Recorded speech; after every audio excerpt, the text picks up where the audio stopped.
Thank you Rakul, we love you too. And Sukumar గారు మాట్లాడతారు.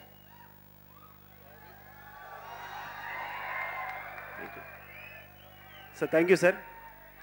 హరికృష్ణ గారికి చిన్నప్పుడు చైతన్యరథంలో రాజోళ్ళు తారక రామారావు గారు పెద్ద ఎన్టీఆర్ గారు వచ్చినప్పుడు చిన్న పిల్లల్ని ఎవరో ఎత్తి చూపించారు నాకు మిమ్మల్ని. అప్పుడు చూశాను. ఇప్పుడు మీతో ఇలా స్టేజ్ పంచుకోవడం చాలా ఆనందంగా ఉంది sir. Thank you sir. Thanks to all. కానీ నేను చాలా మాట్లాడాలనుకున్నా కానీ వస్తాయో రావో చెప్పలేని తెలీదు. Because you're waiting for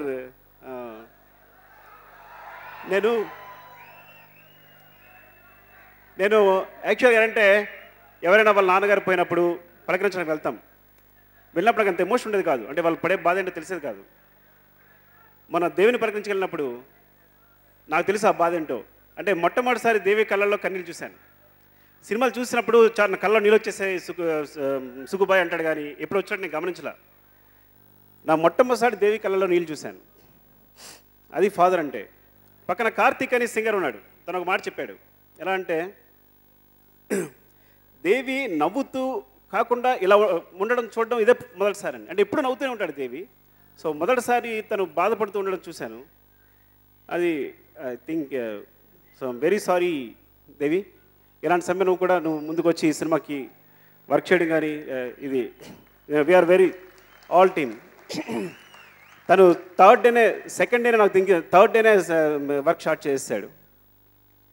so emotion ఫాదర్స్ని ప్రేమించే అందరిది. ఎందుకంటే చిన్నప్పుడు మా నాన్నగారు కింద ఫోల్ మీద వాటర్ పడితే ఏదైనా వాటర్ పడ్డా చిన్న చిన్న కాగితాలు ఉన్నా అన్ని తుడిచేస్తుండేవాడు ఆయన వెళ్ళిపోయి. ఎందుకు తుడిస్తే నాకు అర్థమయ్యేది కాదు. ఎందుకు నన్ను ఇప్పుడు అంతా అని.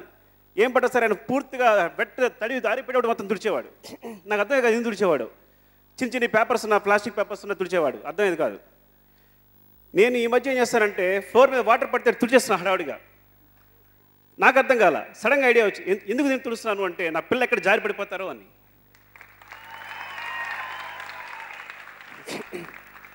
సో నాకు పిల్లలు పుట్టిన తర్వాత మా అమ్మ నాన్నని ప్రేమించడం ఇంకా ఎక్కువైంది. అంటే అసలు ఎందుకు ప్రేమిస్తాను అర్థమైంది. నేను చూసే అందరూ కూడా ఫాదర్స్ ఎలా మాట్లాడతారంటే మోస్ట్ ఎలా అంటే నేను ఎవరైనా సరే దేవి మాటను చూశాను, నేను మాటను చూశాను, అందరూ కూడా నాన్న ఏంటి ఓకే అమ్మ ఏంటి ఫేస్ చాలా చిరగా పెట్టి మాడతాం. ఎందుకు తెలుసా? మన గర్ల్ ఫ్రెండ్ కానీ వైఫ్ కానీ ఫ్రెండ్ కానీ వాడితో ఏమాత్రం కోపాన్ని షేర్ చేసినా వాడితో కోపం వచ్చేస్తుంది. ఎవరితోనే సరే మనం ప్రేమ చూపిస్తే అవతల ప్రేమ చూపిస్తారు, కోపం చూపిస్తే కోపం చూపిస్తారు, ద్వేషం చూపిస్తే ద్వేషం చూపిస్తారు. మనం ఏం చూపించినా ప్రేమించే వాళ్ళు మాత్రం ఫాదర్ మాత్రం. మనం ఏం చూపినా ప్రేమ వస్తుంది. తిరుపతి ఎక్కితే వెళితే మొక్కితే మళ్ళీ హెయిర్ వచ్చేస్తాం కాబట్టి హెయిర్ ఇచ్చేస్తాం కదా. అట్లాగే అమ్మ నాన్న తిట్టినా వాళ్ళ ప్రేమలో ఏ మార్పు రాదు కాబట్టి మనం ఎప్పుడు వాళ్ళతో ప్రేమగా మాట్లాడలేం. ఎందుకంటే వాళ్ళ సామ్రాజ్యంలో మనమే కింగ్స్, మనమే రారాజులం, వాళ్ళకి మనమే ప్రపంచం తెలుసు కాబట్టి.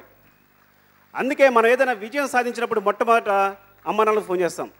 మనకు తెలుసు ప్రపంచంలో అందరికన్నా నిస్వార్థంగా మన విజయాన్ని ఆనందించే వాళ్ళు అమ్మ నాన్నలు మాత్రమేనని. అలా అన్కండిషనల్గా లవ్ చేసే వాళ్ళలో ఒకరిని కోల్పోవడం అంటే మీరు చాలా కోల్పోయినట్లు లెక్క. ఎందుకంటే ఇంకా తర్వాత మనల్ని ప్రేమించే వాళ్ళు ఎవరు ఉండరు ప్రపంచంలో ఇంత అందంగా. నువ్వు ప్రేమిస్తావు మనస్ఫూర్తిగా నీ పిల్లల్ని, కానీ నిన్ను ప్రేమించే వాళ్ళు అన్కండిషనల్గా చూసేవాళ్ళు ఇద్దరు ప్రపంచంలో. సో వాళ్ళని పోగొట్టుకోవడం అంటే ఎంత బాధ అనేది ఐఎమ్ వెరీ సారీ. అంటే ఇద్దరు మాట్లాడుకున్నప్పుడు అన్నీ కనెక్ట్ అయిపోతున్నారు అనమాట. వాళ్ళ ఫాదర్ పోయినప్పుడు మాట్లాడినప్పుడు ఎలా అంటే ఇప్పటికీ కూడా నేను మా అమ్మ మా నాన్నగారు ఉన్నా కూడా అప్పుడప్పుడు వెళ్ళి పలకరించడం, అప్పుడప్పుడు చూడడం. అంటే ప్రతిరోజు చూడడం అనే అవకాశం ఉండదు. చూద్దాను కూడా తర్వాత మాట్లాడదాని, ఫోన్ మాట్లాడడం కూడా తర్వాత మాట్లాడదాని అని. కానీ మా నాన్నగారు పోయిన తర్వాత నేను ప్రతిరోజు మాట్లాడుతున్నా. ఫోన్ అక్కర్లా, డైరెక్ట్ కనెక్షన్.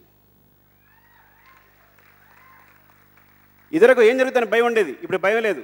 కూడా మా నాన్నగారు ఉన్నారు. ఎవ్రీథింగ్ ప్రతి చోట అక్కడ ఆయన ఉన్నాడనే ఫీలింగ్ ఉంది, వెనక నడిపిస్తున్న ఫీలింగ్ ఉంది. సో ఈ కథకున్న ఎమోషన్, ఈ కథని కమర్షియల్గా తీర్చిదొచ్చు, ఎలాగ తీర్చిదొచ్చు, కథ ఎక్కడైనా షార్ట్ అయ్యి ఉండొచ్చు, కానీ దీనికి ఉన్న వెనకాల ఉన్న ప్యూర్ ఎమోషన్ మా నాన్నగారిది. మా నాన్నగారు అంటే మా నాన్నగారి పట్ల అంటే మా నాన్నగారు హాస్పిటల్లో ఉండగా నేను ఎంత ఎమోషన్ అయితే ఫీల్ అయ్యానో, మేబీ అంత కాకపోవచ్చు కానీ కొంత ఎమోషన్ ఈ సినిమాలు పెట్టడానికి ట్రై చేశాను అనమాట. సో థ్యాంక్స్ అండి. ఇంకా నేను ఎక్కడ బిగించాలి ఎక్కడ స్టార్ట్ చేయాలి కుదరదు నాకు, సారీ. నేను ఇంకా కమ్ టు యా తారక్. అదే అన్నాను, సాధారణ సెటిల్ ఏం జరుగుతుందంటే నేను మీకు అందరికీ క్లాస్ కనిపిస్తాను, కానీ లోపల చాలా మాస్గా ఆలోచిస్తాను. అలా తీయలేకపోవచ్చేమో చెప్పలేం, కానీ తారక్ మీకు మాస్గా కనిపించే క్లాస్ హీరో, క్లాస్ మనసున్న హీరో. మీరు తారక్ రూమ్లోకి వెళ్తే